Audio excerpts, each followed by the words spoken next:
Buat kalian yang belum tahu, gue tuh sempat kerja di Computer Center, yaitu perusahaan IT business to business terbesar di Eropa. Mereka adalah tim di balik BMW, Rolls-Royce, Costa Coffee, Sennheiser, sistem pemerintahan pusatnya Inggris, dan lebih banyak lagi. Gue kerja di situ sebagai IT system specialistnya dalam berbagai project dalam 1 tahun. Gue nggak pernah publish ini karena beberapa project kita tuh confidential, tapi karena banyak banget teman-teman gue tuh yang penasaran kayak gue tuh kerja apa sih di Computer Center, dan juga project-project gue tuh sekarang dipublish, gue bisa umumkan bahwa iya, gue adalah orang di balik sistem 4.0-nya MRT di London, London Underground.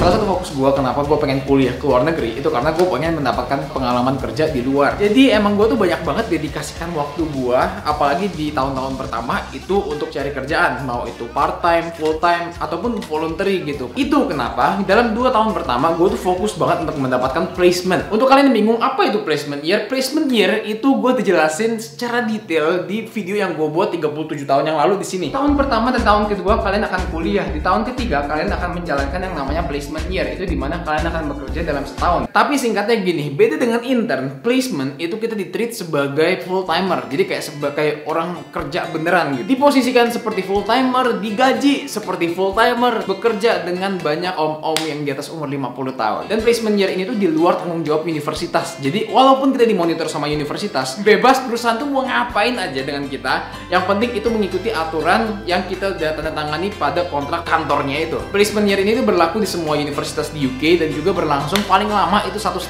tahun. Dengan catatan kalian sudah mendapatkan tawaran kerja di tahun kedua. Sedikit cerita lagi untuk placement bagi yang penasaran. Jadi placement ini sebenarnya nggak wajib dan juga nggak gampang didapetin karena kita sendiri tuh harus nyari tanpa bantuan universitas. Waktu kita apply, waktu kita interview, waktu kita apapun itu tuh tanpa bantuan universitas, kecuali kalau kita mau konsul dengan universitas kayak bagaimana cara kita berbicara, CV kita bagaimana itu bisa. Tapi aja universitas itu nggak ikut campur sama sekali dengan kontrak yang kita mau ajukan ke perusahaan itu. Walau setiap perusahaan tuh beda-beda, tapi rata-rata tuh 2 orang akan dipilih dari 1000 kandidat yang apply ke suatu perusahaan. Kok sampai 1000 kandidat gitu loh? Kok banyak? Itu karena nggak semua perusahaan di UK itu membuka lowongan buat ada anak placement bisa masuk ke tempat mereka. Jadi kalian bayangin aja bandingannya tuh, perusahaan cuman sekian, murid-murid satu negara. Jadi emang agak susah. Untuk British susah, apalagi untuk kita non-British. Karena perusahaan tuh harus bertanggung jawab atas karyawan-karyawannya. Jadi mereka tuh lebih memilih orang British dibandingin orang asing. Jadi kayak seperti kita aja sih di Indonesia, kita lebih memilih orang-orang Indonesia daripada orang luar. Itu kenapa di tahun kedua gue setiap minggu kerjaannya itu kayak pergi-pergi ke daerah-daerah yang gue nggak pernah kunjungin sebelumnya untuk interview. Gue tuh sering banget nyasar karena gue kan bukan tipe orang yang adventure gitu kan. Jadi gue tuh nggak terlalu punya insting lah untuk kayak jalan ke tempat ini, jalan ke tempat itu kayak.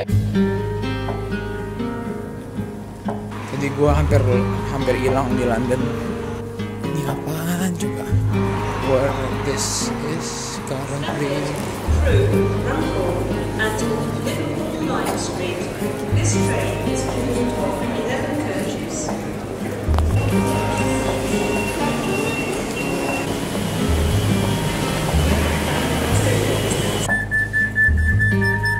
Jadi setiap hari kerjanya gitu, ngeliat di website ada lowongan baru atau enggak. Sampai akhirnya tuh gue pernah nge-apply tuh yang agak melenceng-melenceng sedikit. Saking gue tuh nggak dapet kerjaan nih. Sampai akhirnya gue tuh menemukan suatu lowongan di Computer Center.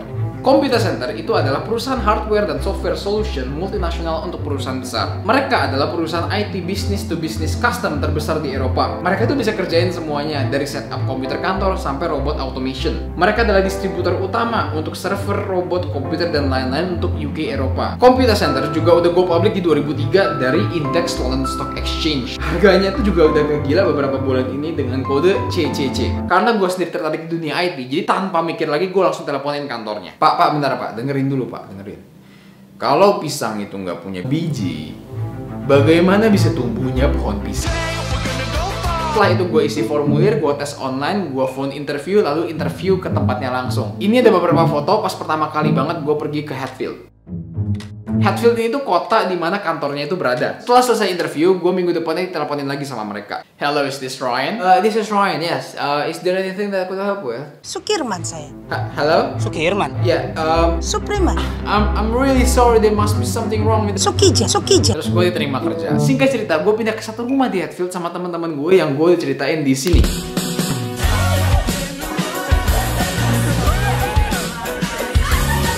itu 1 minggu pertama kita setup tools dulu dan juga perkenalan tentang kantornya. Di situ gue dikasih fasilitas laptop yang kuat banget speknya dan juga handphone iPhone yang udah terkoneksi langsung sama VPN-nya di computer center. Walau kantornya itu udah puluhan di seluruh dunia, dari US sampai Malaysia, gue tuh kerjain di headquarters-nya di Hatfield, itu dekat London. Departemen gue juga bilang katanya gue tuh konsultan orang Indonesia pertama di computer center. Mereka tuh pernah ada beberapa orang Asia yang kerja di kantornya mereka, tapi mereka tuh belum pernah sekalipun ada orang Indonesia. Ini gak ada hubungannya sama sekali sama kerjaan, tapi ya keren aja gitu.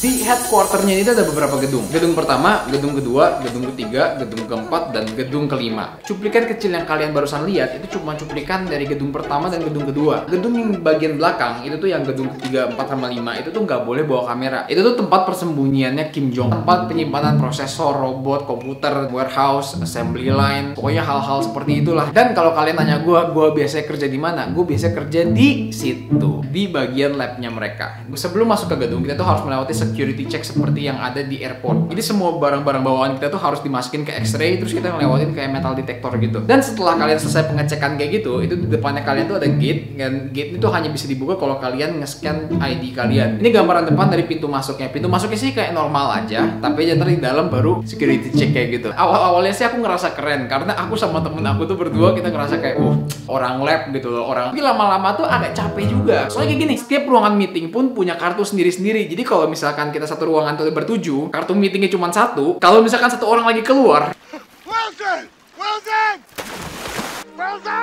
oh ya, oke, Ryan, keren. Tapi kerjaan lu tuh ngapain sih? Jadi kita nonton video ini kan untuk tahu ininya. Jadi kerjaan suatu komputer konsultan di tim kita tuh ada dua. Yang pertama itu nyari customer, yang kedua itu melakukan projectnya. Walaupun gue dimasukin ke tim konsultan, tapi gue tuh nggak boleh nyari klien. Jadi banyak kerjaan gue tuh membantu project-project, atau enggak kayak gue tuh dikasih project dan gue tuh harus kerjain sendiri. Tapi aja kayak gue bukan yang nyari project, tapi gue tuh mengerjakan project yang dikasih ke gue. Jadi fokusnya gue tuh kayak developing suatu solution untuk suatu masalah IT. Jujur aja beberapa minggu pertama gue tuh ngerasa cupu banget di situ karena setiap hari kerjaannya di satu ruangan sama para profesional yang udah kerjain project-project ratusan miliar. Billing harga project-project itu tuh nggak murah. Kalian bisa cek sendiri di Google dengan harga project-project yang computer center lakukan dengan para perusahaan-perusahaan besar. Ini gila banget di situ tuh. Satu bocah tengil yang baru belajar komputer selama 2 tahun udah disekitarin sama orang-orang seperti itu. Rata-rata setiap project itu menggunakan 4-12 konsultan, tapi tergantung besarnya suatu project itu bisa lebih dari 12. Dalam bulan ketiga, gue tuh baru dimasukin ke suatu project website immigration untuk perusahaan besar. Pokoknya dalam project itu, gue tuh difokusin dalam bikin automated script supaya misalkan servernya nyala sendiri lah. Yang seru juga gue di situ ngebuat suatu bot yang bisa menyerang websitenya. Dalam satu klik tombol itu, gue bisa nge-generate sampai 100.000 bot yang menyerang suatu website. Simpelnya namanya DDoS attack. Dan kalau kalian penasaran timnya itu seperti apa, ini tuh ada suatu foto yang diambil untuk suatu artikel. Kita keluarin gambar yang kelihatannya ribet. Ada satu temen gue tuh yang berdiri terus habis itu pura-pura ngejelasin. Ada mentor gue di situ. Di situ ada beberapa konsultan dari beberapa tempat. Kalau kalian bisa ngeliat di sini sendiri, gue tuh paling muda. Setelah project selesai, gue sama temen gue tuh mendapat penghargaan kayak soalnya kita telah membantu projectnya ini supaya jalan. Ini ada foto gue, temen gue, GM gue dan direktur konsultannya ini. Walaupun muka gue kurang kelihatan, tapi gue bisa yakinkan kalian bahwa ini adalah gue. Setelah kita udah selesai project web immigration-nya itu, kita akhirnya mendapatkan tawaran untuk memberikan solusi kepada Royal Mail membuatkan sebuah arsitektur dari suatu server yang sangat secure untuk mereka nge-audit semua password dari klien-klien mereka. Jadi itu bener-bener project pertama gue sama teman gue yang kita ngelit awal-awal, dan kita tuh harus hati-hati banget karena ada hubungannya dengan data-data confidential. Kalau misalkan kita tuh membuat arsitekturnya kurang benar dan orang bisa ngebobol servernya, nanti nama gue sama teman gue tuh bisa muncul di halaman pertama komunitas IT gitu. Intinya tuh gue sama teman gue tuh ngebuat suatu arsitektur di mana Intinya, kalau kalian mau mendapatkan akses suatu data ini atau ngeproses data ini, itu kita harus dari komputer ini khusus dikoneksiin ke sini. Ini semua data itu encrypted di sini dalam cloud, itu tadi transfer lagi ke sebelah sini karena orang yang pemegangnya itu beda. Dari komputer ini itu tuh di remote network ke suatu komputer yang tersembunyi dalam satu ruangan. Intinya kalau kalian pernah nonton Mission Impossible yang ada orang ke bawah pakai tali gitu tuh, itu kita ngebuat seperti itu. Cuma bedanya tuh nggak sekeren kayak di Mission Impossible, tapi kita bikin kayak di Mission Impossible. Nah, project terakhir gua sama teman gua sebelum kontrak kita habis itu dari TFL atau Transport for London. Sebenarnya sebelum ini kita ada beberapa project lain, tapi aja gua tuh nggak bahas di sini karena kalau gua bahas semua project gua itu agak lama. Jadi gua tuh nggak bahas beberapa project kita yang besar-besar. Dan ini kalian bayangin ya, kalau di Jakarta tuh kayak Transjakartanya, busway-nya, MRT-nya gitu, itu semua transportasi umum untuk ibu kotanya mereka. Dalam project ini kita tuh diminta untuk mengimigrasikan semua data-data dan juga function-function dari server lokal mereka ke dalam cloud server. Jadi sebenarnya tuh projectnya tuh mirip banget dengan yang pertama, tapi bedanya di sini tuh kita tuh nggak lagi berhubungan dengan website yang langsung bisa diakses sama customer gitu. Masa iya sih imigrasiin server doang kok sampai ratusan miliar? Kalian bisa cek sendiri di Google. Gue tuh banyak cerita seperti itu bukan buat nyombong, tapi yang lebih gue fokusin itu untuk berbagi pengalaman dan juga membuka wawasan kita. Untuk bisa mendapatkan kesempatan kuliah, itu bukan sekedar kita mengejar ijazah, tapi kita juga mengejar mimpi kita yang kita udah set sebelum kita kuliah itu. Kita bukan berlari dan mengejar seperti oportunis, jadi mengambil semua kesempatan ada di mata kita, tapi nggak ada salahnya untuk mengikuti jalur dari alur mimpi kita. Dan pada saat kita mencapai target kita, kayak gue itu mendapatkan placement, kita juga harus tetap humble, mempunyai jiwa belajar yang kuat, mau mengetahui lebih lagi tentang apa yang ada di luar sana. Project imigrasi yang terakhir ini itu sebenarnya itu memakan waktu yang sangat lama. Projectnya pun belum selesai waktu gue udah keluar dari computer center. Walaupun gue tuh nggak mengerjakan project ini sampai selesai dan gue tuh nggak bisa ngelihat pas lagi launchingnya, tapi gue tuh udah cukup bangga bahwa ada karya anak Indonesia di berjalannya London Underground, MRT-nya London. Oke, nama gue Ryan dan kita adalah generasi kreatif Indonesia. Let's go! The working culture in CC is very, very chill. You could hang out with anyone. It's an amazing experience. I think it's very nice of them to give me these trainings, especially it builds up my skills much more compared to what I do in university, surprisingly. Yeah, you know, I was nervous actually. Yeah, same. I was quite nervous.